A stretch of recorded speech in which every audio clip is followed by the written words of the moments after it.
Hello dear friends, तो मैं हूं आरती। संस्कृति आईएएस यूट्यूब चैनल पे आप सभी का स्वागत है। मैं हाजिर हूं एक नए विषय को लेकर के। आज हम बात करेंगे एक नए प्रकार के त्रिकोण के बारे में, रूस, चीन और पाकिस्तान।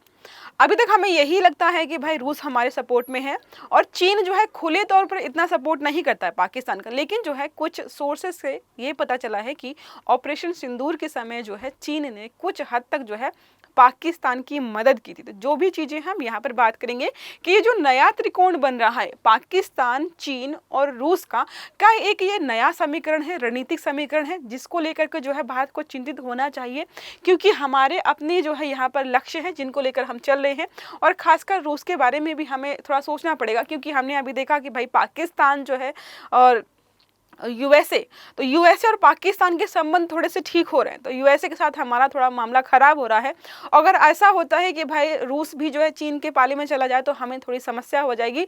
तो इन सारे आयामों को लेकर जो है पढ़ेंगे कि हमें जो है खासकर भारत को जो है इन सारी समस्याओं से निपटने के लिए क्या क्या करने की आवश्यकता है। और अगर इन लोगों के संबंध और प्रगाढ़ होते हैं कि पाकिस्तान और जो है यूएसए के संबंध प्रगाढ़ हो गए, पाकिस्तान और चीन और जो है सपोर्ट में आ गए, रूस जो है चीन के साथ संबंध स्थापित कर लेता है, तो हमें किन किन समस्याओं का सामना करना पड़ेगा, ये सारा जो है हमें एनालाइज करना बहुत महत्वपूर्ण हो जाता है। तो क्लास को स्टार्ट करें इसके पहले बता देती हूँ कि संस्कृति आईएएस आपके लिए जो है मानसून का एक बेहतरीन ऑफर लेकर के है, जहां पर आपको जो है 60 to 70% का डिस्काउंट दे रहे हैं।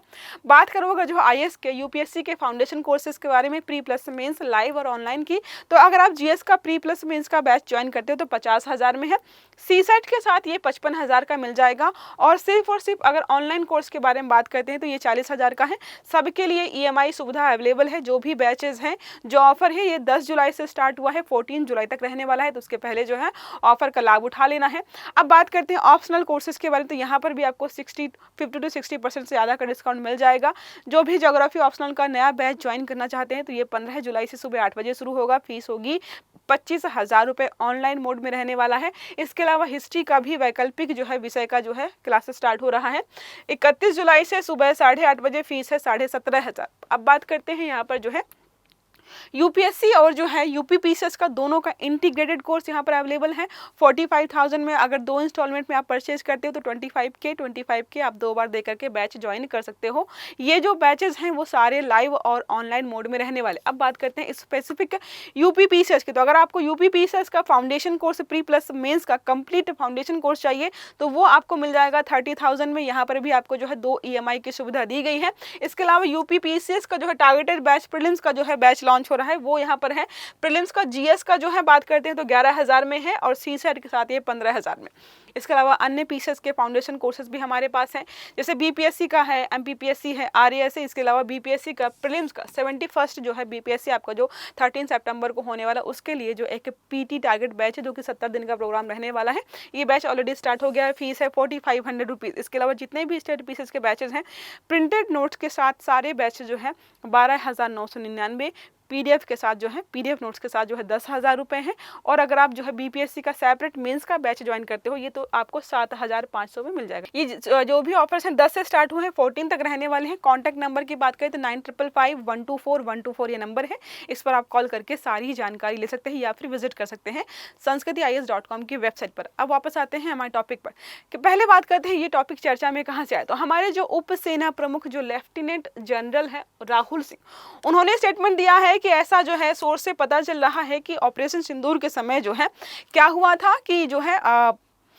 पाकिस्तान को चीन ने जो है कुछ सैन्य सहायता मुहैया कराई थी। पहला तो हमारा जो है चिंता का विषय यही हो गया। दूसरा यहाँ पर देख रहे हैं कि चीन और रूस की जो है गठजोड़ बढ़ रहा है, जिससे हमें थोड़ी चिंतित होने की आवश्यकता है, क्योंकि हमें तो लगता है कि भाई रूस हमारा बेस्ट फ्रेंड है। अमेरिका की रणनीतियां बदलती रहती हैं, कभी ऐसी रणनीति कभी वैसी रणनीति। अब देखो कितना टैरिफ लगा दिया है हम पर जो है, लेकिन रूस को लेकर हम बहुत सिक्योर फील करते हैं। लेकिन अब ऐसा लग रहा है क्योंकि रूस पर पश्चिमी देशों के द्वारा बहुत सारे जो है प्रतिबंध लगा दिए गए। जब रूस ने जो है यूक्रेन पर आक्रमण किया तो रूस को जो एक अल्टरनेटिव विकल्प ढूंढना पड़ा। अब इधर के लोग तो सपोर्ट कर नहीं रहे, तो वो गया मिडल ईस्ट में, पूर्वी एशिया में, चीन के पास गया, जिसकी वजह से हमें थोड़ी चिंता हो रही। अब बात करते हैं तीसरा पॉइंट ये है कि अमेरिका एक बार फिर से पाकिस्तान के साथ हमें दिखाई दे रहा है। अभी हमने देखा कुछ समय पहले ही जो है पाकिस्तान के सैन्य प्रमुख को वहां पर बुलाया गया। ये सारी चीजें हो रही, मतलब एक साथ बहुत सारी घटनाएं हो रही हैं जिन पर जो है भारत को विचार करने की आवश्यकता है कि जो अमेरिका पाकिस्तान का जो नया गठजोड़ बन रहा है उसको कैसे काउंटर करें। जो चीन जो है पाकिस्तान को लगातार समर्थन मतलब सपोर्ट किए जा रहा है, जितने रिसोर्सेस नहीं है उसके पास जो है मतलब पाकिस्तान के पास उससे ज़्यादा चीज़ें करता जा रहा है। और आखिरी हम बात करेंगे रूस और चीन के बारे में। पहले हम देखते हैं रूस और भारत का सहयोग। बहुत परम मित्र है हमारा, बहुत सारे जो है सहयोग किए हैं इसने। 1971 के वॉर से लेकर के परमाणु जो है हमने परीक्षण किया तब तक, परमाणु पनडुब्बियों तक, सब बहुत सारे हमने जो है देखे हैं, इसके द्वारा हमें जो है सपोर्ट किया गया है। पहले हम बात करते हैं Su-57 स्टेल्थ जो है फाइटर प्रस्ताव हमने अभी इसके साथ किया है, 5वीं पीढ़ी का है। S-400 हमने देखा है, हमने इसी से ले रखा है। ब्रह्मोस मिसाइल को दोनों लोग संयुक्त रूप से बना रहे हैं। SF-500 अभी जो है मिसाइल प्रणाली जो है प्रस्तावित है। INS चाणक्य पनडुब्बी जो है सिर्फ और सिर्फ रूस ने हमें प्रोवाइड की है, अमेरिका ने तो मना कर दिया था कि हम नहीं देंगे, ठीक है। अब बात करते हैं भारत, रूस और चीन त्रिकोण जो शक्ति संतुलन है, यहाँ पर हमें क्या करने की आवश्यकता है। तो बात करते हैं सामरिक प्राथमिकता के, भाई चीन की प्राथमिकता क्या है, भारत की प्राथमिकता क्या है, रूस की। तो पहले बात करते हैं चीन की। तो पाकिस्तान के साथ भारत को घेरने का प्रयास, यही रणनीति है चीन की। बात करते हैं रूस की। तो पहले भारत के समर्थन में था, लेकिन पश्चिमी प्रतिबंधों के बाद ये हमें रूस की तरफ दिखाई दे रहा है कि इसका झुकाव वहां हो रहा है। भारत के लिए बात करते हैं तो हम चीन को लेकर सतर्क रहते हैं और रूस से रक्षा सहयोग के मामले में काफी हद तक निर्भर हैं, ठीक है। अब टेक्नोलॉजी नीति के बारे में बात करते हैं तो सैन्य तकनीकी की नकल करते हैं, ये बहुत ज़्यादा अच्छी नहीं, मतलब चीन के बारे में बात करते हैं, सीमित आत्मनिर्भरता है, बहुत अच्छी नहीं है, अभी भी रूस पर ही निर्भर है ये। रूस के बारे में बात करते हैं तो जो रूस है वो भारत को ओपन सहयोग करता है, ठीक है। चीन के साथ जो है सीमित सहयोग है रूस का, और भारत के साथ जो है रूस का ओपन सहयोग है। बात करते हैं भारत की, तो सस्ता तेल संतुलित नीति, और यहाँ पर लाभ हम ले रहे हैं। अब बात करते हैं डिप्लोमेटिक ब्लॉक्स की। तो चीन है BRI SCO RCEP में जो है, RCEP में, ठीक है।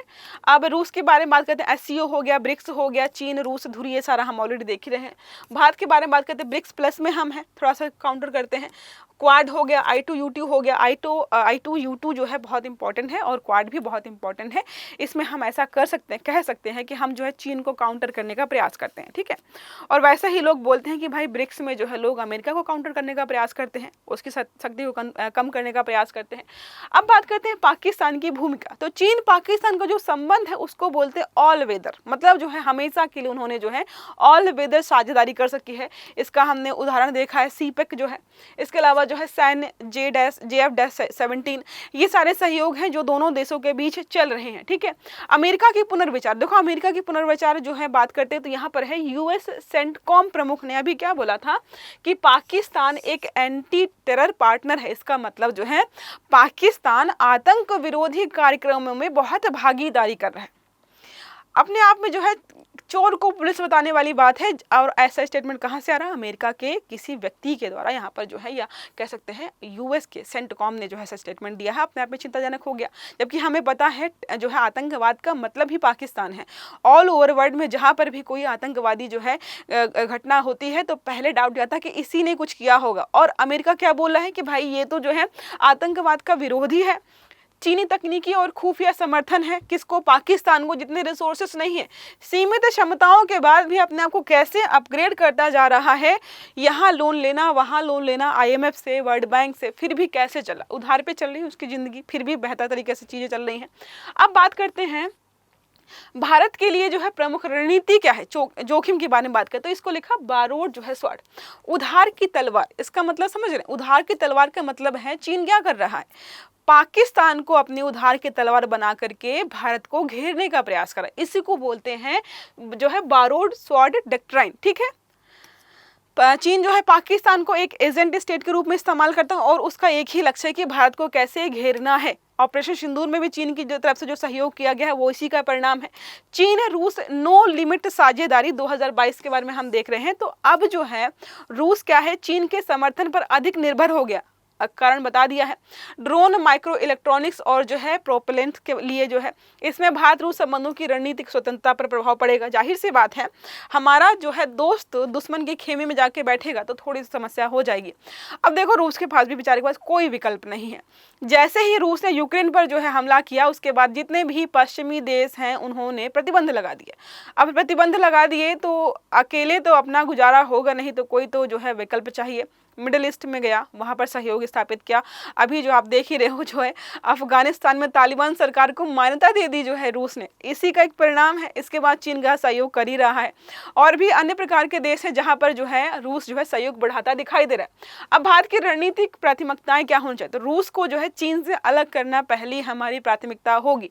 अब कैसे करना है, बहुध्रुवी संवाद के माध्यम से, जैसे ब्रिक्स हो गया, एससीओ हो गया, तेल व्यापार, रक्षा सौदे हमें ज़्यादा करने होंगे, क्योंकि चीन जो है एक सीमित साझेदार है और हम खुले तौर पर साझेदार है। किसके? रूस के।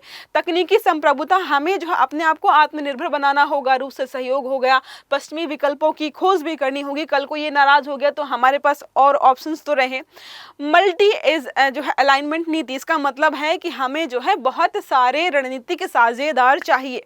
कौन कौन से? अमेरिका हो गया, सब काउंटर। तुम जैसे रूस को देखें तो हमारा भी साझेदार है, चीन का भी साझेदार है। उसका मतलब है कि वो मल्टीपल विकल्प रख रहा है अपने आप, तो हम भी क्यों ना रखें।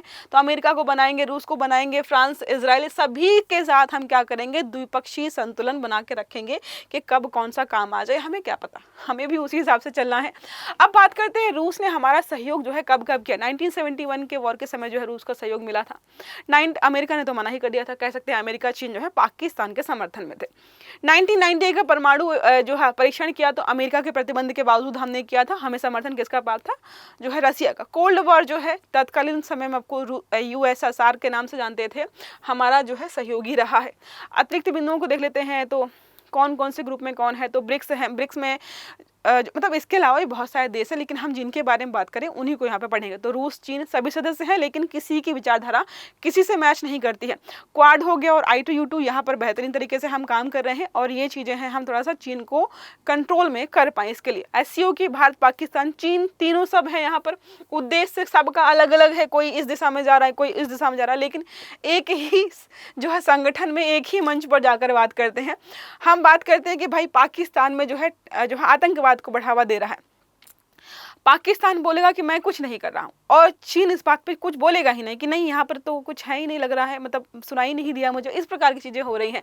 भारत की रक्षा रणनीति में बदलाव, तो मेक इन इंडिया के तहत हम चाहते हैं कि भाई ज़्यादा से ज़्यादा जितने भी रक्षा इक्विपमेंट्स हम खुद ही बना लें, हमें आयात ना करना पड़े। इसके अलावा जो भी तकनीकी सहायता चाहिए, तो देखो अमेरिका ने कई बार हमें मना किया है, तो भाई जो हमें बार बार मना करा उसके पास क्यों जाएंगे, तो रूस के साथ करते हैं। ठीक है, ब्रह्मोस हो गया, एक जो है 203 हो गया। चीन की रणनीतिक सोच के बारे में, स्ट्रिंग ऑफ पेयर्स के बारे में पढ़ा होगा आपने। जो है चीन क्या कर रहा है, भारत को घेरने का प्रयास कर रहा है। घेरने का प्रयास का मतलब यहाँ पर है कौन कौन से जो है यहाँ पर देश हैं, म्यांमार है, श्रीलंका है, पाकिस्तान है, जिबूती है, इनमें पोर्ट बना दिया, कोई चीज़ बना दिया, ऐसे करके जो है भारत को घेरने का प्रयास किया जा रहा है। पाकिस्तान का ग्वादर पोर्ट हो गया, सीपेक का ही हिस्सा, ये सारे जो है लगातार जो है कौन बना रहा है, चीन बना रहा है। तो हमें भी कुछ करना पड़ेगा। तो भारत की एक रणनीति है सागर परियोजना, ठीक है, जिसका फुल फॉर्म है security and growth for all in the region. इसमें हम क्या कर रहे हैं, हिंद महासागर में अपने आप को सुरक्षित रखने का प्रयास कर रहे हैं। इसके अलावा जो है क्वाड के भी हम मेंबर हैं, जापान, ऑस्ट्रेलिया, यूएसए और भारत है। इसमें I2U2 की बात करते हैं, इसका भी मेंबर है हम। तो इंडिया, इजराइल, यूएई और यूएसए, यहाँ पर चीन देखो कहीं पर नहीं है। तो हम क्या करेंगे, चीन को काउंटर करेंगे इनके माध्यम से। रूस की जो है टर्न टू ईस्ट नीति, टर्न टू ईस्ट मतलब है कि जब पश्चिम की तरफ देखा, उन्होंने मुंह घुमा लिया, तो हम जो पूर्व की तरफ देखेंगे तो यहाँ पर किया जा रहा है। ठीक है, इसके अलावा हमने देख लिया है यूरेशियन जो है इकोनॉमिक के जरिए चीन व मध्य एशिया में जो है कनेक्ट करने के प्रयास में है रूस। तकनीकी आयाम के बारे में बात करते हैं, तो चीन के पास थोड़ा बहुत चीज़ें हैं, लेकिन वो रूस पर ही निर्भर है, तकनीकी रूप से सक्षम इतना नहीं है। ठीक है, भारत के पास जो है तेजस है, MK2 है, AMCA है, और DRDO जो है हाइपरसोनिक प्रोजेक्ट्स वगैरह हैं। हम आत्मनिर्भरता की ओर यहाँ पर बढ़ रहे हैं।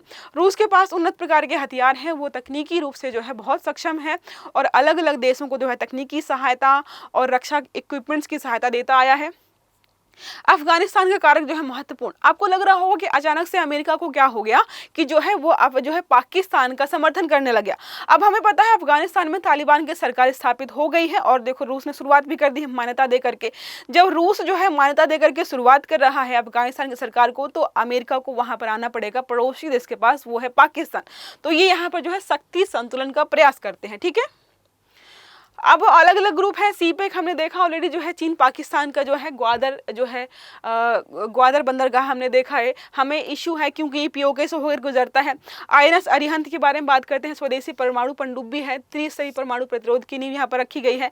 ब्रिक्स का हमने देखा ही है कि भारत जो है रूस चीन सहित 11 और मेंबर हैं। इसके अलावा सऊदी अरब ईरान जैसे भी यहाँ पे सम्मिलित हो गए हैं। रायसीना डायलॉग्स के बारे में पढ़ा ही होगा, भारत का ही एक तरीके से भारत के द्वारा ही स्टार्ट किया गया है। भारत का वार्षिक सामरिक संवाद है। यहाँ पे अलग अलग विदेशी जो है जो भी नेता वगैरह होते हैं उनको बुलाते हैं, यहाँ पर बातचीत करते हैं। नो फर्स्ट यूज पॉलिसी आपको पता ही होगी कि हम परमाणु हथियार के रूप में सक्षम तो हैं, लेकिन हम पहले इस्तेमाल नहीं करेंगे। यही होता है नो फर्स्ट यूज पॉलिसी। ठीक है, सारा समझ में आ गया होगा। भारत, चीन, पाकिस्तान, रूस और यूएसए क्यों कहाँ पे जा रहा है, क्या क्या रीजंस हैं। अब एक प्रश्न हमारा इसी से संबंधित है। रूस ने भारत को आईएनएस चक्र परमाणु पनडुब्बी लीज पर दी है। दूसरा है अमेरिका ने भारत को SU-57 जैसी उन्नत स्टेल्थ तकनीकी देने की पेशकश की है। तीसरा विकल्प है चीन जो है J-20 फाइटर पूरी तरीके से स्वदेशी तकनीकी पर बना हुआ है। और चौथा विकल्प है भारत के पाकिस्तान से हथियार खरीदने की अनुमति SCO में मांगी है। अब सही आंसर जो है आपको कमेंट बॉक्स में बताना है। आई होप ये आर्टिकल आपको समझ में आया होगा। अगर वीडियो अच्छा लगा तो लाइक करना है, चैनल को सब्सक्राइब करना है, बेल आइकन दबाना है ताकि जितने भी इस प्रकार के आर्टिकल्स हैं वो सारे आपको समय पर मिलते हैं। तो अच्छे से पढ़िएगा। Have a good day. Thank you.